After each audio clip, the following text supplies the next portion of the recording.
Hello everyone, welcoming you all to my YouTube channel. DSSB TGT mathematics and other post code की final answer की release कर दी है DSSB ने। और शायद ये अनएक्सपेक्टेड था कि DSSB इतनी जल्दी अपनी फाइनल आंसर की दे देगा। सिर्फ DSSB TGT मैथमेटिक्स ही नहीं, अदर पोस्ट कोड की फाइनल आंसर की भी रिलीज हुई हैं। तो अगर मैं आपको बताऊं तो जो असिस्टेंट LDC का स्टेनो का पेपर हुआ था, ठीक है, 802/23 पोस्ट कोड का जो एग्ज़ाम था उसकी आंसर की रिलीज हुई है, फाइनल आंसर की। एंड 50/24 पोस्ट कोड का जो एग्ज़ाम था असिस्टेंट सैनिटरी इंस्पेक्टर 33/24, इसका एग्ज़ाम 3 अक्टूबर को हुआ था। स्टैटिस्टिकल असिस्टेंट 26/24, इसका एग्ज़ाम 4 अक्टूबर को हुआ था। मोटर व्हीकल इंस्पेक्टर 58/24, 4 अक्टूबर को इसका एग्ज़ाम हुआ था। असिस्टेंट सैनिटरी इंस्पेक्टर 820/24, ठीक है।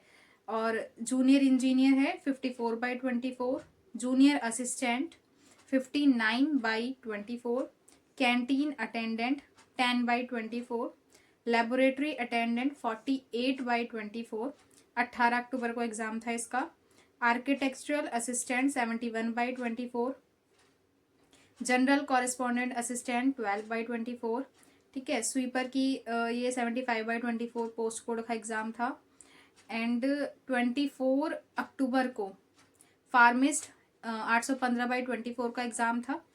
Store keeper 13/24, ECG technician 25/24, domestic science teacher 57/24, personal assistant 66/24, TGT social science 805/24, ठीक है। Investigator 42/24, salesman programmer and TGT mathematics 803/24, technician है ये, ठीक है। OT वगैरह के instructor and manager tier second 107/23। तो ये लगभग 26 एग्जाम्स हैं जिनकी फाइनल आंसर की DSSB ने, ठीक है, अनएक्सपेक्टेड तरीके से, ठीक है। और शायद मतलब कैंडिडेट्स को उम्मीद भी नहीं थी कि इतनी जल्दी फाइनल आंसर की आ जाएगी, क्योंकि अभी कुछ ही दिन पहले आंसर की रिलीज हुई थी। और फाइनल आंसर की जो आई थी इससे पहले वो जुलाई वाले एग्जाम्स की आई थी, ठीक है। तो और इतनी जल्दी इतने सारे एग्जाम्स के आंसर की दे देना तो अच्छी बात है कि DSSB अपना जल्दी जल्दी काम कर रहा है। अब भाई एक बात आती है कि फाइनल आंसर की में क्या हम अपना स्कोर चेक कर सकते हैं? तो नहीं, हम अपना स्कोर चेक नहीं कर सकते, मतलब एग्जैक्ट स्कोर नहीं पता लगता। सिर्फ उसी तरह ही आंसर की रिलीज होती है जैसे आपकी पहले आंसर की आई थी। फाइनल आंसर की का मतलब ये होता है कि जब आंसर की आती है तो उसमें कैंडिडेट्स को अगर किसी क्वेश्चंस में ये लगता है कि इस क्वेश्चन का आंसर DSSB ने गलत दिया है, मिस्टेक कर दी है कोई, तो फिर ऑब्जेक्शन फाइल करते हैं कैंडिडेट्स। उसके बाद ये फाइनल आंसर की आती है। अगर DSSB को लगता है कि जो कैंडिडेट्स ने ऑब्जेक्शन फाइल की है अगर वो कहीं ना कहीं सही पाई जाती है, ठीक है, दोबारा चेक किया जाता है, अगर वो कहीं ना कहीं सही होती है तो उसके आंसर्स जो होते हैं वो चेंज होकर आते हैं। और अगर DSSB को लगता है कि नहीं, जो हमारा आंसर था वही सही है, तो फिर वही आंसर आता है। तो सिर्फ फाइनल आंसर की का मतलब ये है कि जो पहले आंसर की आई थी उसमें अगर कुछ क्वेश्चन के आंसर DSSB द्वारा गलत किए गए होंगे तो वो बस सही होके आए हैं।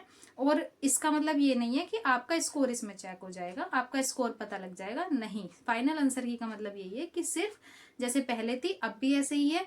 आप अपना स्कोर इस तरीके से चेक कर सकते हैं कि अगर आपको याद है तो ठीक है, अदरवाइज आप अपना स्कोर जैसे पहले चेक नहीं कर पा सकते थे तो वैसे ही इसमें दिक्कत है कि आप अपना स्कोर एग्जैक्ट चेक नहीं कर सकते। आपको स्कोर अपना पता लगेगा जब आपका रिजल्ट आ जाएगा। और जिस तरीके से DSSB ने अभी मतलब 15-20 दिन के अंदर ही आंसर की एंड देन फाइनल आंसर की रिलीज की है, तो उसको देखते हुए लगता है कि रिजल्ट भी बहुत जल्द देखने को मिलेगा। और जो 2025 में फॉर्म फिल हुए थे उसकी जो एग्जाम शेड्यूल था वो DSSB ने 26 दिसंबर को रिलीज किया था एंड देन उसे डिलीट कर दिया, ठीक है। उसके पीछे जो एज रिलैक्सेशन का जो मुद्दा है उसको मतलब ये माना जा रहा है कि एज रिलैक्सेशन के ऊपर कुछ ना कुछ कैंडिडेट्स के हित में निर्णय लिए जाएंगे, इसीलिए वो शेड्यूल डिलीट किया गया है। अब जो न्यू शेड्यूल आएगा उससे पहले कहीं ना कहीं एज रिलैक्सेशन के ऊपर DSSB नोटिस देगा कि कहीं ना कहीं जिन कैंडिडेट्स को कि मौका मिलना चाहिए, ठीक है, कि 10 ईयर का एज रिलैक्सेशन की मांग थी, अगर वो मौका मिलता है तो DSSB एक और अपना नोटिस जारी करेगा। देन उसके बाद विंडो रीओपन होगी एंड देन शेड्यूल रिलीज होगा। तो इसके ऊपर मेरी डिटेल वीडियो अपलोड है मेरे चैनल पर, आप जाकर देख सकते हैं। अगर आप DSSB PRT TGT PGT candidates हैं तो जनरल पेपर 1 के ऊपर कि आप 0 से कैसे स्टार्ट करें और आप 85 प्लस मार्क्स कैसे स्कोर कर सकते हैं, इस टॉपिक पर भी मेरी वीडियो अपलोड है, आप चैनल पर जाकर देख सकते हैं या फिर डिस्क्रिप्शन में लिंक है, आप वहां से भी वीडियो को देख सकते हैं। अगर आप DSSB TGT PGT serious candidates हैं तो मैं अपने इस चैनल पर अपनी नोट्स, अपनी स्ट्रेटेजी, अपना रियल एक्सपीरियंस आपके साथ शेयर करती हूँ। अगर आप इंटरेस्टेड हैं तो चैनल को सब्सक्राइब किए बिना मत जाना। मिलते हैं नेक्स्ट हेल्पफुल वीडियो के साथ, तब तक के लिए स्टे फोकस्ड, स्टे मोटिवेटेड, क्योंकि टीचर बनना एक करियर नहीं, एक जिम्मेदारी है।